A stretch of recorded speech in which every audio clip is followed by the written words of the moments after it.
Well, I'm Dan Babic and I'm with FabTV, and I'm very excited because I'm here with the amazing director of Bitterbrush. Welcome. Good morning. Hi, Dan. How are you? I'm good. I'm good. So, for those who haven't seen your incredible documentary, give us a little bit of an insight of what it's all about. Bitterbrush well, it's about two young women who are range riders, which means they're cattle herders, and it follows them over one long season that they spend working together way out in the mountains of rural Idaho as they're kind of trying to figure out their lives. And I feel like, obviously, we all go through problems and triumphs in our lives. So I feel like it's almost relatable to anybody that goes on a journey, regardless of what that journey may be. Yeah, I mean, I don't know. There's a mythology. There's some person out there, some kind of human being who knows exactly what they want and how to get there, and it all falls in their lap and they never have to adjust. But I think most of us, like, we have these moments in our lives where we're like, oh, how do I make this work? What do I do? Where do I go? Who am I in the world as a whole? And to some extent, that's where they are, right? And I think that's quite relatable. Yeah, and it's that universal question because it doesn't matter who you are, what at some point in your life we all question, what should I do? Who am I? And what's the next step I need to take? Yeah, exactly. So for you, what was it that made you want to direct this documentary? Hmm. I was living out there. So they were Hmm. actually my neighbors. I was living out off the grid in a cabin in rural Idaho while I was making my previous film. And I found myself just really transformed by the experience of living more slowly and living more in tune with natural rhythms. And so I wanted to explore that in a film. And I also was longing to work with women. And so I met Holland at my neighbor's for dinner. And, that kind of planted the seed that eventually germinated into maybe I should follow up on this and see if there's a film here. I love that because that's how it always starts, like by planting a seed. Because I think when people follow your career and they see the things that you've done, they think, oh, I could never come up with that, or I could never create something that big. But it doesn't start off that big. It starts off with, as you said, it's just a small idea and it begins to grow. Yeah, and a bunch of other, maybe not even bad ideas. I was about to say a bunch of other bad ideas, but a bunch of other ideas that don't make it, right? Like, I think part of the creative life is we chase different things until we feel something is a fit, and it's only once you arrive at that kind of certainty that, oh, okay, now I see this, I see what it is, I've met this person, I connect with what she cares about, and I think I see a path forward, that then you really push with it. And for every film you make, there's probably three that you didn't make, right? So, I love that. it's not that high, I guess is what I'm Yeah. saying. But eventually it's law of averages. If you just keep putting stuff out there and eventually like something will stick. Yeah, and I think it's that curiosity, right? That interest in playing with your understanding of the world by engaging with people who, who aren't you, who are different from you, who bring their own background. That's what I like about this type of documentary work, is like I get to learn so much and come to understand and really care about two people working in an industry that I didn't really know a lot about. And that's interesting for you as well to kind of to tackle something that you don't know. Were you scared stepping into that, or were you excited? How were you feeling stepping into a realm that you hadn't really visited before or weren't familiar with? I felt comfortable in terms of the land because I lived there, and so I had a good relationship with that. But I didn't grow up in ranching, and I don't work in ranching, and so I really relied on talking to my neighbors, talking to the women, and trying to understand their concerns, trying to come to understand the detail of how they do their work. I would just ask them questions about the dog commands, about how they work with their horses, and they love what they do. So of course they were happy to sort of educate me, and I found it fascinating. And it's fascinating because again, most people don't have insight to this world. So I think that's what makes it so special is it is unique. And, especially women as ranchers, it's a story that's not told enough. Yeah, we don't see that a lot of the time, even though there are a lot of women who are really skilled ranchers.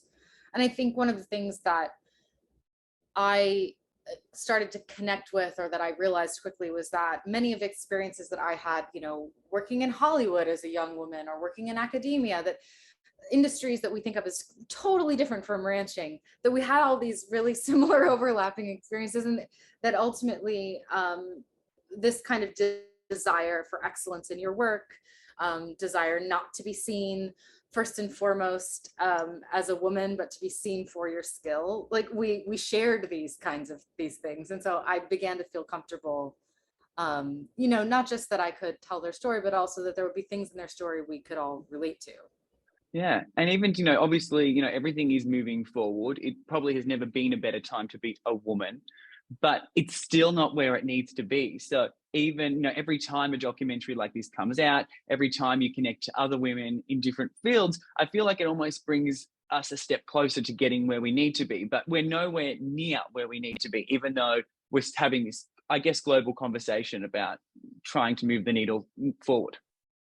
Yeah, I think, you know, I think questions about how we achieve social change are actually incredibly complicated, right? Yes, And yes. so as a storyteller, you know, I have to think carefully about how I'm positioning the people in my film, and how I'm presenting them, and if I'm framing them in a way that feels true to their experience. Like that's kind of, for me, that's question one. And so in that case, that meant just really centering their love of the place, their friendship, and their expertise, because that was the stuff that they were stepping into every day when they put their boots on. And then let those other conversations that, you know, that frankly can feel a little bit demeaning, the sort of like, oh, how'd you become good at this? Which, you know, Yeah, leave those to the side, right? right. That's awesome. And for you, what was the biggest thing that you felt that you learned filming this documentary from the women? Hmm.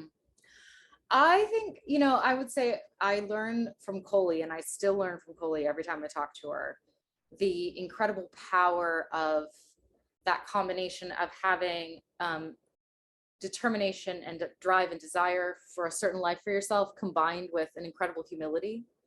She always surprises me with how willing she is to accept whatever's thrown at her. She's not thrown off by it, but she doesn't really complain. She, like, it's that metaphor of like she gets back on the horse, but she does it with such dignity that I really am moved by it. And I think the viewers are moved by it as well, because oftentimes, you know, when people reach success in any realm, sometimes, unfortunately, humility tends to fade, but that's obviously not the case with her. No, and I think it is a great reminder, because I genuinely believe, particularly if for those of us that are like storytellers or engaged in the arts, it's all about human connection if you're going to get it right. And I think you have to try to keep your feet on the ground and have a degree of humility in order to connect with people. And she does, like, she comes to people very alive, and I find it really beautiful. I you know, I hope that the film honors that about her, but just on a personal level, it's certainly something that I gained from the relationship. Right. And probably being in nature, I don't, you know, I think everyone has different beliefs on, you know, on God and things like that. But I can only talk from my own experience and talking to people I know. But, you know, I definitely feel my sense of spirituality or God when I'm in nature. So there is something that brings out humility in you, kind of brings you back to your authentic self, being in natural, healthy environments. Yeah, it's something about the grandeur of it puts a certain scale on our own troubles, right? Right. And I think that can be really transformative. And for you now, having, you know, lived in a rural area, uh, what is it like when you get back to a city?